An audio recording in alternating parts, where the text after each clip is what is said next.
आज तक रेडियो सुनता है सारा जहां।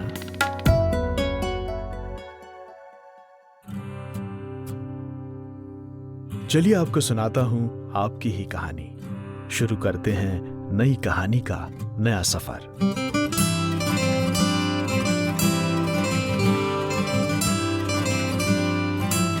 स्टोरी बॉक्स विद जमशेद कमर सिद्दीकी। दोस्तों, आज मैं आपको सुना रहा हूं अपनी लिखी एक और कहानी जिसका नाम है सागर साहब का ऑटोग्राफ। चलिए शुरू करते हैं।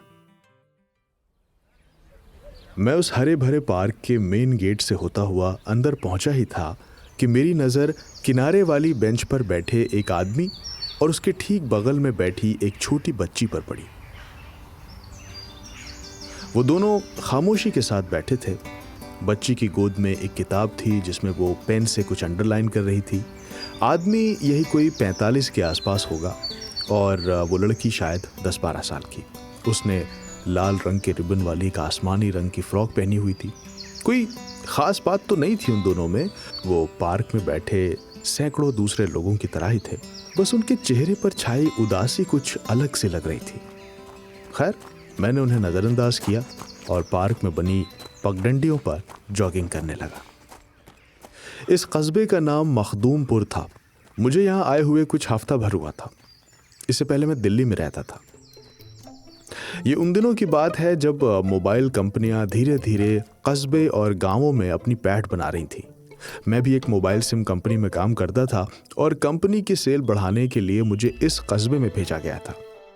मखदूमपुर में हमारी कंपनी के 4 टावर लगे थे और हमारा टारगेट था कि अगले कुछ महीनों में हम कम से कम कुछ लाख सिम यहाँ पर बेचें। हालांकि मखदूमपुर मुझे उतना बुरा नहीं लगा था। इलाके में हरियाली थी, खुला खुला था, ताज़ी हवा, सड़कों पर ट्रैफिक भी नहीं था। हाँ, लाइट की कटौती काफ़ी होती थी और यहाँ के लोग कुछ सुस्त टाइप के थे, भोंदू से, ऐसे कि हमारे दिल्ली में तो इस तरह के लोगों को सड़क चलते ठग लिया जाए। हालांकि लोगों का भोंदू होना मेरे काम के लिहाज से बढ़िया था, क्योंकि इन्हें बड़े आराम से बेवकूफ़ बनाया जा सकता था।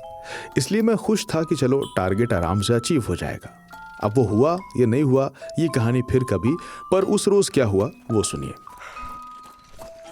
तो मैं हाँफते हुए जॉगिंग में लगा हुआ था और ये पार्क मैंने कुछ दिन पहले ही देखी थी। घर से कुछ ही दूरी पर थी। इस पार्क में मेरा तीसरा दिन था। तो मैं मरून रंग का ट्रैक सूट पहने हुए, स्पोर्ट शूज़, हाथ में पानी का सिपर लिए मैं जॉगिंग कर रहा था। लेकिन जब मैं चक्कर लगाकर वापस गेट के पास आया और पसीने से तरबतर हाँफता हुआ दूसरे चक्कर के लिए जाने लगा, तो मेरी नज़र फिर से उसी बेंच पर बैठे आदमी पर पड़ी और उसके ठीक बगल में बैठी वो आसमानी फ्रॉक वाली बच्ची पर। वो बच्ची तो किताब में सर झुकाए थी, लेकिन वो आदमी उसकी तरफ हसरत से देख रहा था कि शायद वो उससे बात कर ले।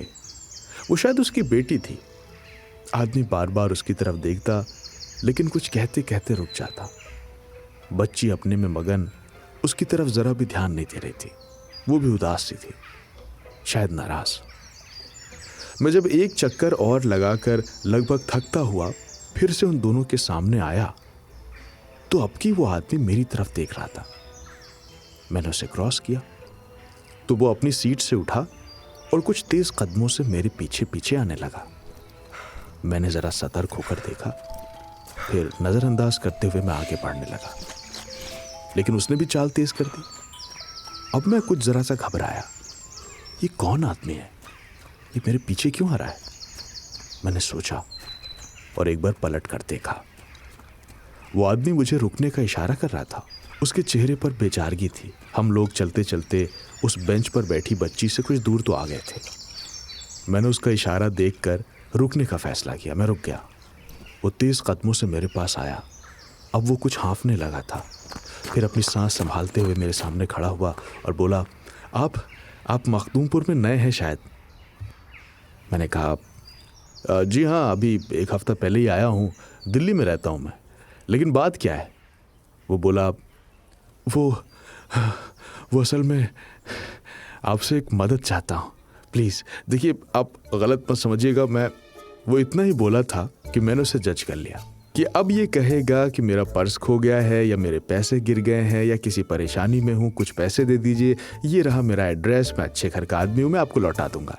अरे भाई, ये सब पैतरे अब बड़े शहरों में बहुत पुराने हो गए। ये सब यहाँ छोटे शहरों में चलते होंगे। दिल्ली बम्बई में तो लोग ये सब करके छोड़ चुके हैं। तो जितना चालाक ये आदमी अपने आप को समझ रहा था उतना असल में था नहीं।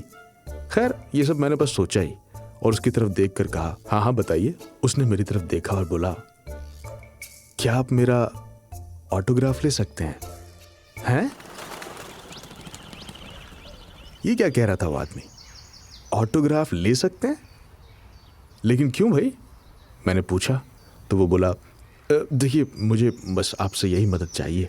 असल में मैं एक एस्पायरिंग राइटर था, किताब लिखना चाहता था। मैंने किताब लिखी भी, लेकिन उसी किताब के चक्कर में अपनी नौकरी वोकरी सब छोड़ दी। मैं बर्बाद हो गया। किताब बिल्कुल भी नहीं बिकी। पब्लिशर्स किताबों के बंडल घर पर फेंक गए। मैं लगभग सड़क पर आ गया हूँ। लेकिन वो सब तो धीरे धीरे ठीक हो जाएगा। मैं बस अपनी बच्ची की नज़र में एक बार अपने लिए इज्जत देखना चाहता हूँ। मैं चाहता हूँ कि मेरी बेटी जो वहाँ बेंच पर उधर बैठी है, आपने देखा होगा, उसके सामने कोई उसके बाप से कहे कि मैं आपका बहुत बड़ा फ़ैन हूँ, ताकि वो मेरे उस अपमान का दर्द कुछ कम महसूस करे। हमारी सारी सेविंग इसमें लग गई हैं, अब तो कुछ भी नहीं बचा है, बर्बाद हो गए हम। पर अगर आप एक बार उसके सामने मुझसे ये कहेंगे कि अरे सागर साहब, मैं तो आपका बहुत बड़ा फ़ैन हूँ, मैंने आपकी वो किताब ठहरा हुआ पानी भी पढ़ी है, मुझे ऑटोग्राफ दे दीजिए, तो शायद एक बेटी की नज़र में उसके बाप की इज्जत कुछ बढ़ जाए। उसे ये लगे कि इस किताब से मैंने सिर्फ सब कुछ गंवाया नहीं है, कुछ तो हासिल हुआ है। मैं उसकी बात बहुत गौर से सुन रहा था।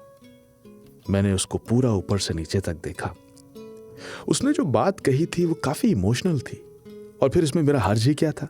भला मैं क्यों ना मानता? मैं जरा सा मुस्कुराया, उसके कंधे पर हाथ रखा और कहा, ठीक है, इसमें क्या दिक्कत है? क्या नाम बताया आपने अपना और वो किताब का नाम? ठहरा हुआ पानी, उस आदमी ने जल्दी से बताया। और अब मेरा नाम सागर है, आप मुझे इसी नाम से बुलाइएगा। हाँ सागर साहब, आप जाइए, मैं आता हूँ, थोड़ी बहुत एक्टिंग हमने भी की है कॉलेज में। मैंने हंसते हुए कहा तो वो हाथ जोड़कर मुस्कुराया और बोला, अब बहुत मेहरबानी, मैं जाता हूँ। हाँ मैं जाता हूँ, आइएगा आप। उसके जाने के बाद मैं वहां पर खड़ा थोड़ी देर प्रैक्टिस करता रहा। अरे सागर साहब, आप तो नहीं, ये थोड़ा ओवर हो रहा है। ऐसा करते, सुनिए, आप वही हैं क्या जिसने ठहरा हुआ पानी लिखी है? अरे बहुत नहीं यार, ये तो बहुत डर लग रहा है। चलो यूं करते हैं, आप सागर साहब है ना? आप यहाँ, अरे ये मैं क्या, ये मैं क्या, कहीं ये सपना तो नहीं? इसमें तो फौरन पकड़ा जाऊंगा। अरे सागर साहब हैं क्या आप? खैर, दो एक बार इस तरह प्रैक्टिस करने के बाद मैं उस तरफ पहुंचा। इस बार मेरी एक्टिंग ऐसी थी कि साहब ऑस्कर वाले देख लेते तो मखदूमपुर के इसी पार्क से मुझे उठा के सीधे ले जाते। तो मैं दौड़ता हुआ आया और उस बेंच के पास जहां वो लोग बैठे थे, एन उसी जगह पर आकर मैं अपनी जूते की खुली हुई डोरी, जो कि मैंने थोड़ी देर पहले खुद ही खोल ली थी, उससे बांधने लगा। अब मैं डोरी बांध रहा हूं और अपनी गर्दन को चिटकाने के बहाने ऐसे मूवमेंट कर रहा हूं, इधर उधर देख रहा हूं। और उस आदमी की तरफ गर्दन करते ही मैंने अपने हाथ अचानक से रोक लिए और फिर उसकी तरफ गौर से देखा। अपने चेहरे पर ऐसे तासुरात लाए जैसे सड़क पर सोने का हार पड़ा हुआ मिल गया हो। आप, हैरानी से मैंने इतना कहा तो किताब खोले उस बच्ची ने मेरी तरफ देखा और फिर हैरानी से मेरी नजरों का पीछा करते हुए अपने पापा के चेहरे तक पहुंची और फिर वापस मुझे देखने लगी। मैंने कहा, आप सागर साहब है ना? उस आदमी ने फौरन पैर के ऊपर पैर रख लिए और हाथ बांधकर बेंच के पीछे यूं खिसक गया जैसे कोई बहुत बड़ी सेलिब्रिटी हो। चेहरे पर 1 मिनट में एक बड़े राइटर वाली मुस्कुराहट आ गई, बड़ी बरगुज़ीदा सी मुस्कुराहट, और बड़ी संजीदगी से बोला, जी मैं ही हूँ सागर, लेकिन आपकी तारीफ? अरे सर, मेरी तारीफ छोड़िए, तारीफ तो आपकी जितनी की जाए उतनी कम है। ज़रूर मैंने पिछले जन्म में कोई नेकी की होगी, आपसे मुलाकात हो गई। मैं बता नहीं सकता कि मैं आपका कितना बड़ा फ़ैन हूँ। अरे वो अभी आपकी किताब आई है ना, वो ठहरा हुआ पानी, मैं 3 बार पढ़ चुका हूँ। क्या लिखा है आपने सागर साहब?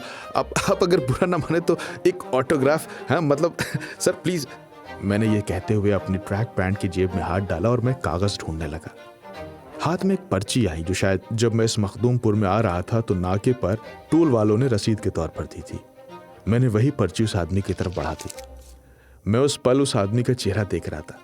उसने बड़ी अदा से कागज लिया, अपनी कमीज पर लगी कलम को निकाला और एक बार बहुत फक्र से उस बच्ची की तरफ देखा। उस बच्ची ने मुझे देखा, उसने अपने पापा को देखा और फिर उसकी नजर कागज के उस टुकड़े पर गड़ गई।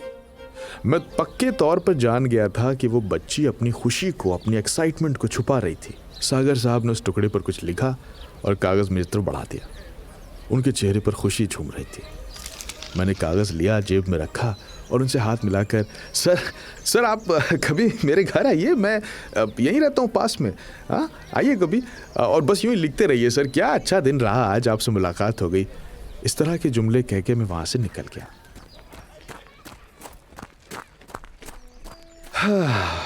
मैं आप लोगों को बता नहीं सकता कि इस 5 मिनट की एक्टिंग के बाद मेरे मन में कितनी ज्यादा खुशी भरी हुई थी। ऐसा लग रहा था कि मैंने कितना नेक काम किया।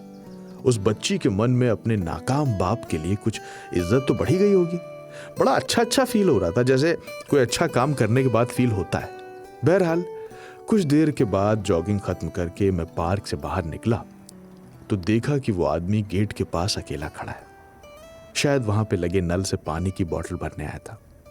मैंने उसे देखा, नजरें मिली, अब की मैं मुस्कुराया और वो मेरी तरफ बढ़ा। अरे सर, कैसे शुक्रिया अदा करूं आपका, आपको बता नहीं सकता कि आपने मेरे लिए क्या किया है। वो देखा था आपने, देखा था कैसे देख रही थी, फक्र कर रही थी अपने बाप पर। ये मौका आपने दिया मुझे, अब मैं तो बर्बाद ही हो चुका हूँ, कौड़ी कौड़ी को मोहताज हूँ, लेकिन इस बर्बादी के आलम में इस एक पल की क्या कीमत होगी मैं आपको बता नहीं सकता। मैं आपका बहुत शुक्रगुजार हूँ। मैं अपने उसी फील गुड वाले असर में उसकी तरफ बढ़ा और उसके कंधे पर हाथ रखते हुए कहा, कोई बात नहीं, मेरी भी बेटी है, मैं समझ सकता हूँ। और फिर अपनी दूसरी जेब में हाथ डालते हुए 1000 रुपए का नोट निकाला। उन दिनों 1000 का नोट चलता था। मैंने उसकी तरफ हाथ बढ़ाते हुए कहा, लो ये रख लो, काम आएंगे। अरे नहीं सर, आपने यूं इतनी, नहीं कोई बात नहीं, रख लो, बहुत बहुत शुक्रिया सर, कैसे मैं आपका शुक्रिया अदा करूं। अरे कोई बात नहीं, चलो मेरे मिलते हैं, कहते हुए मैं आगे बढ़ गया। उस दिन मुझे लगा था कि दुनिया कितनी खूबसूरत हो गई है। मखदूमपुर जहाँ के लोग इतने भोंदू और सीधे हैं, वहाँ में शहर से आया एक चतुर चालाक चौकस आदमी कितने शानदार तरीके से मदद कर रहा है लोगों की। जिंदगी कितनी अच्छी लगने लगी थी। खैर, इस किस्से को गुजरे 2 दिन हो चुके थे। मैं एक शाम फिर से उसी पार्क में पहुंचा, रोज की तरह अपना मरून ट्रैक सूट पहने हुए। मैं भी पार्क में दाखिल ही हुआ था कि उसी बेंच पर वो बच्ची मुझे फिर से बैठी दिखाई दी।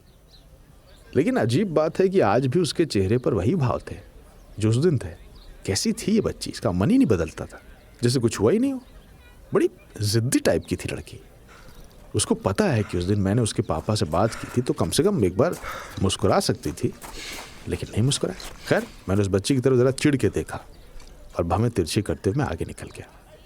जब मैं एक चक्कर काट कर वापस आया और फिर से उसके सामने से गुजरा तो मैं थोड़ा पसीने में हाफ रहा था। हालांकि वो बेंच पर किताब लिए बैठी थी, उसी में सर झुकाई थी, उसी दिन की तरह। तो इस बार मुझसे रहा नहीं गया। मैंने एक ही जगह पर खड़े खड़े जॉगिंग करते हुए, जिसे स्पॉट जॉगिंग कहते हैं, वो करते हुए उससे पूछा, कहाँ है? उसने सर उठा के मेरी तरफ देखा, फिर ऐसे पीछे देखा जैसे वो चेक कर रही हूँ कि मैं किसी और से बात तो नहीं कर रहा हूँ। फिर बोली, कौन? मैंने खड़े खड़े जॉगिंग करते हुए कहा, अरे तुम्हारे पापा। और कौन? उसने एक बार फिर थोड़ा सा मुंह बिचकाया, फिर कंफ्यूज होते हुए, पापा? मैंने कहा, हाँ पापा कहाँ है तुम्हारे? उसने कहा, बैंगलोर। मैंने कहा, बैंगलोर चले गए? कब कब गए? वो बोली, पापा तो वहीं रहते हैं 4 साल से। मैं अचानक रुक गया। 4 साल से? तो उस दिन जो यहाँ बैठे थे वो कौन थे? उसने बड़ी बेफिक्री से कंधे उचकाते हुए कहा, मुझे क्या पता, मैं तो रोज यहाँ पढ़ने आती हूँ। घर पर इस वक्त मम्मी से कथक सीखने वाले बच्चे आ जाते हैं तो घर पे बहुत शोर होता है, तो मैं यहाँ चली आती हूँ। उस दिन भी बैठी थी, अब वो मेरे बगल में बैठे थे, मुझे क्या पता कौन है। इतना कहकर वो वापस अपनी किताब में झुक गई और ये सुनते ही मुझे कानों के पीछे कुछ गर्म गर्म महसूस हुआ और याद आए वो रुपए जो मैंने उसे दिए थे, एक हीरो की तरह जो नेकी करने के लिए घर से निकला था। चूना लगा गया। मेरे मुंह से बस यही निकला। जिस कस्बे के बारे में मैं सोच रहा था कि यहाँ के लोग भोंदू हैं और उन्हें कोई भी बेवकूफ़ बना सकता है, वहाँ का एक आदमी सागर साहब बनकर मुझे चूना लगा गया था और अपना ऑटोग्राफ दे गया था। तभी मुझे याद आया कि जब मैंने उस दिन उसकी तरफ पर्ची बढ़ाई थी तो उसने ऑटोग्राफ के तौर पर कुछ लिखा था। मैंने फौरन अपने ट्रैक सूट की जेब में हाथ डाला। जेब के कोने में एक गुंजटी हुई पर्ची मिली। वही पर्ची खोला तो क्या देखता हूं कि उस पर उसने कोई ऑटोग्राफ नहीं दिया था। वहां पर लिखा था, वेलकम टू मखदूमपुर।